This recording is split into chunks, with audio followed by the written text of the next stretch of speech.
चल बे गधे, अब जल्दी घर भी चलेगा या यहीं रात करेगा?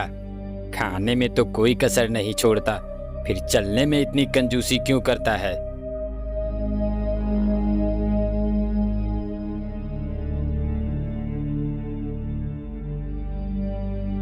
आह, आह, मर गया रे। इस धोबी ने तो कपड़े लाद लाद कर मेरा कचूमर निकाल दिया है। हे भगवान, मुझे इस धोबी से बचाओ, मुझे इस धोबी से बचा लो भगवान। इस तरह से गधा जब भी बोझा लाद कर आता तो कराहते हुए भगवान को याद करता। एक दिन ले खा खा खा के तो गैंडा हो गया है, लेकिन काम करने में तेरी नानी मरने लगती है। फटाफट खा ले और चल, कपड़े लेने जाना है।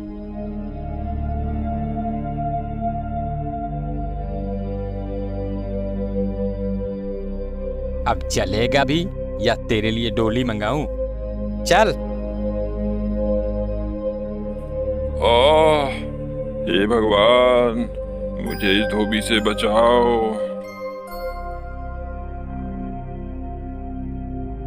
यह गधा रोज मुझे सच्चे मन से याद करता है। इसकी भक्ति ने मुझे प्रसन्न कर दिया।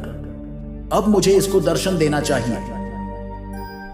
ऐसा सोच भगवान उस गधे के सामने प्रकट हुए।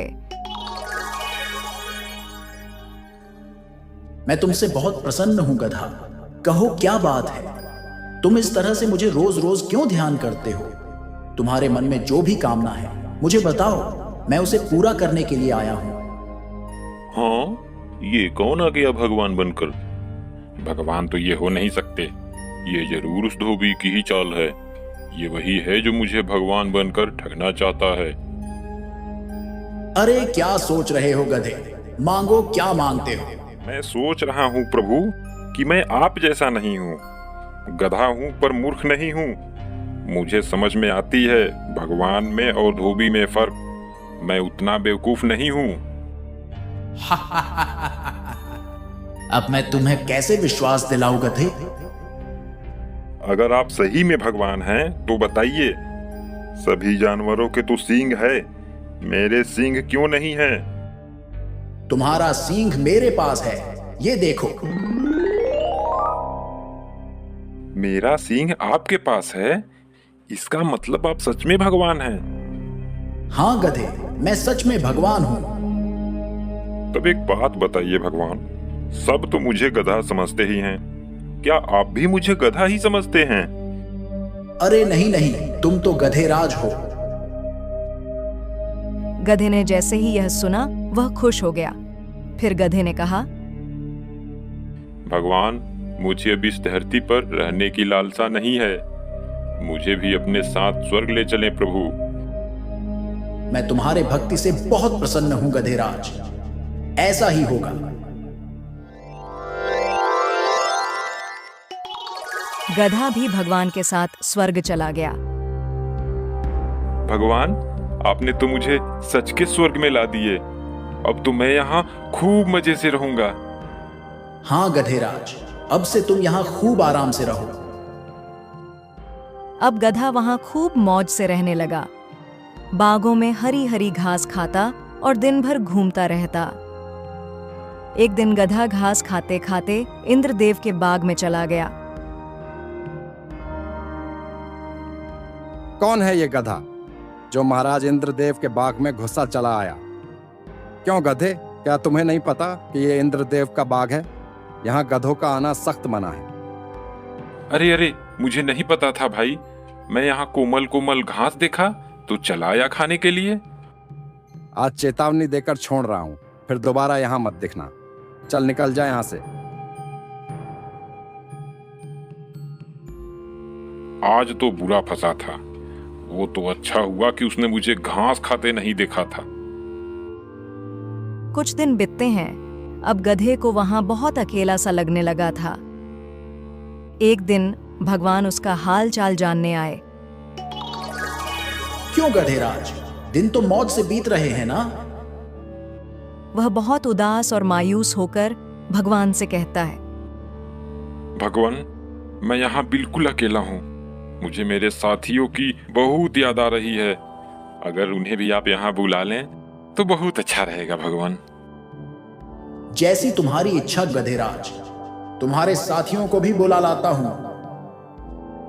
ऐसा बोल भगवान अंतर्ध्यान हो गए और पृथ्वी से कुछ और गधों को लेकर वहां गए। ये लो गधेराज, मैं तुम्हारे साथियों को भी ला दिया, के साथ तुम्हारा मन भी लगा रहेगा। अब गधा बहुत खुश हुआ, अपने साथी गधे को लेकर बागों में घास खाने चला गया। जब घास खाकर सारे गधे एक साथ जमा होते हैं तो सभी गधों ने गाना गाना शुरू किया। सभी गधों ने अपने आवाज से पूरे स्वर्ग को संगीतमय बना दिया। जब उसकी आवाज से स्वर्ग की शांति भंग होने लगी तो भगवान वहां आए। ये तुम क्या कर रहे हो गधेराज? तुम्हारे कारण स्वर्ग की शांति भंग हो रही है। हम तो गाना गा रहे हैं भगवान। हमारे गाने से मन को शांति मिलती है भगवान। लेकिन गधेराज, यह धरती नहीं स्वर्ग है, और यहाँ आपकी यह ढेचू ढेचू की आवाज नहीं चलेगी। यहाँ रहना है तो तुम्हें अपनी आवाज पर अंकुश लगाना होगा। भगवान, तब तो ये सरासर जास्ती हुई। क्या हमें बोलने का अधिकार नहीं मिलेगा? फिर मैं अपने सुरीली आवाजें किसको सुनाऊंगा? गधेराज, तुम्हारे आवाजों से हमारे ध्यानों में विघ्न पड़ रही है। ये हमारी आखिरी चेतावनी समझो और इस पर अमल करो। भगवान, अगर ऐसी बात है तो मुझे नहीं रहना है यहाँ। हमें हमारे धरती पर भेज दो। वहाँ हम लोग कम से कम आजादी से बोल तो सकते हैं। जैसी तुम्हारी इच्छा गधेराज। जब तुम्हारी इच्छा धरती पर ही जाने को है तो इसमें मैं क्या कर सकता हूँ? चलो, मैं तुम्हें धरती पर भेज देता हूँ। गधे ने जब धरती पर जाने की बात सुनी तो वह खुशी से झूमने लगा। तभी चल उठ जा गधे, कब से लगातार चिल्लाया जा रहा है, हैं? न जाने दिन में सोया सोया कौन सा सपना देखता रहता है। गधा घबरा कर उठता है। हाँ, क्या मैं ये सब सपने में देख रहा था? अब चल जल्दी से खाना खत्म कर और फिर कपड़ा लेने जाना है। और हाँ, दोबारा सो मत जाना। चलो, सपने में ही सही, स्वर्ग के दर्शन तो हो गए। लेकिन मुझे स्वर्ग से यह धरती ही है। अब से मैं इच्छा भर के सबको अपने गाने तो सुना सकता हूँ। मुझे उस धुएं से क्या मतलब हिरण भाई? वह तो अपना गधा भाई उस धुएं को देखकर डर गया और इधर से दौड़ते हुए जा रहा था। उसे लगा कि शायद जंगल में आग लग गई। वह अपनी जान बचाने के लिए भाग रहा था। अब तक तो वह न जाने कितनी दूर निकल गया होगा। तो तुमने उसे रोका क्यों नहीं? तुम्हें उस मूर्ख गधे को रोकना चाहिए था। भरतपुर के जंगल में कई सारे जानवर रहते थे। उनमें एक गधा भी था। गधे का मानना था कि जंगल में उसके जैसा समझदार जानवर कोई है ही नहीं। वह हर समय उटपटांग हरकत करता और बिना मतलब की बातें सोचता रहता। कभी कभी उसके सोच के चक्कर में तो जंगल के जानवर भी फंस जाते थे। एक दिन, भाई वाह, आज तो हरी हरी घास खाकर मजा आ गया। मेरा पेट तो भर ही चुका है। अब इस पेड़ की छांव में थोड़ा आराम कर लूं, फिर आगे चलूंगा। ऐसा सोच गधा पेड़ के नीचे बैठकर आराम करने लगा और आराम करते करते इधर उधर की उटपटांग बातें सोचने लगा।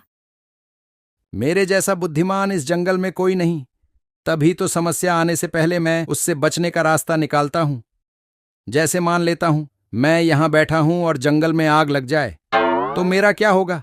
मैं तो बेमौत ही झुलस के मर जाऊंगा।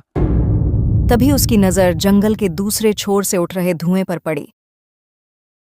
धुआं देखकर गधा घबरा गया। अरे, यह तो सचमुच जंगल में आग लग गई। इसका मतलब अब मैं मारा जाऊंगा? नहीं नहीं, इससे पहले कि आग मुझे अपनी चपेट में ले ले, मुझे यह जंगल छोड़कर किसी सुरक्षित स्थान पर भागना चाहिए। ऐसा सोच गधा घबराकर उठा और तेजी से भागने लगा। गधे को इस तरह बेतहाशा भागते एक सियार ने उसे देखा। वह गधे को रोकते हुए पूछा, अरे क्या हुआ गधे भाई? तुम इस तरह से क्यों भागे जा रहे हो? कोई खजाना मिल गया है क्या? अरे फालतू की बातें मत करो, कोई खजाना लेकर नहीं भाग रहा मैं, अपनी जान बचाकर भाग रहा हूं। वह देखो पीछे जंगल में आग लगी है। इतना बोल गधा फिर भागने लगा। सियार ने देखा तो उसे कुछ दूर धुआं उठता हुआ दिखाई दिया। अरे हाँ, यहाँ तो सच में आग लगी है। धुआं देखकर सियार भी घबरा गया। उसे भी डर हो गया कि कहीं वह इस आग में घिर ना जाए। यह सोचते ही वह भी गधे के साथ भागने लगा। भागते भागते सियार को कुछ सूझता है और वह रुक जाता है। कहीं मैं गलत तो नहीं कर रहा हूँ?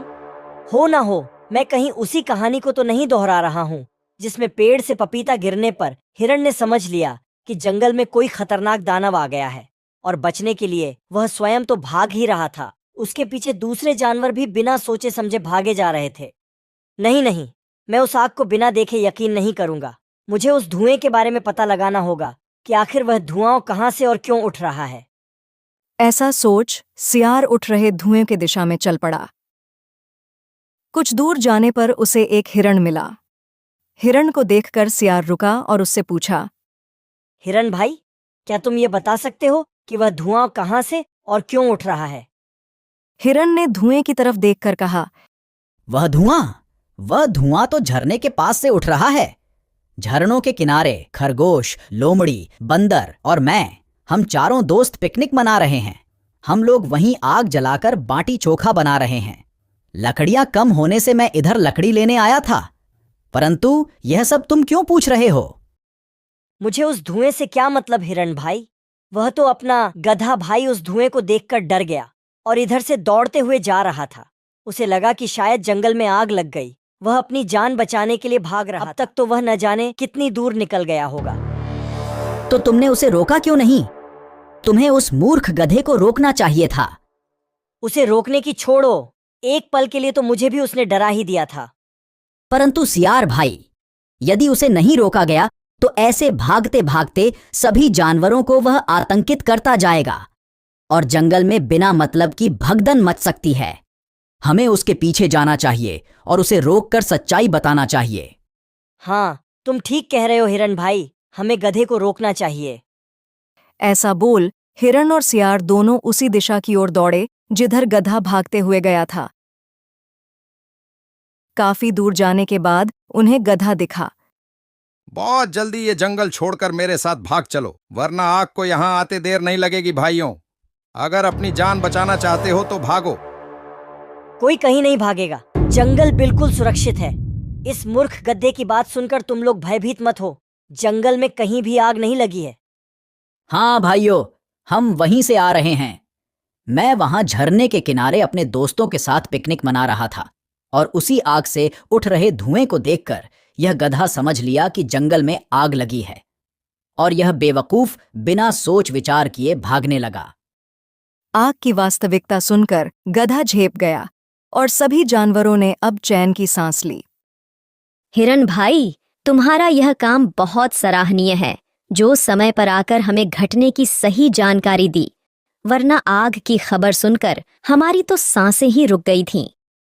मुझे माफ कर दो दोस्तों, आज मेरे कारण पूरे जंगल वासियों को परेशानी का सामना करना पड़ता। मुझे मेरी गलती का एहसास हो गया है।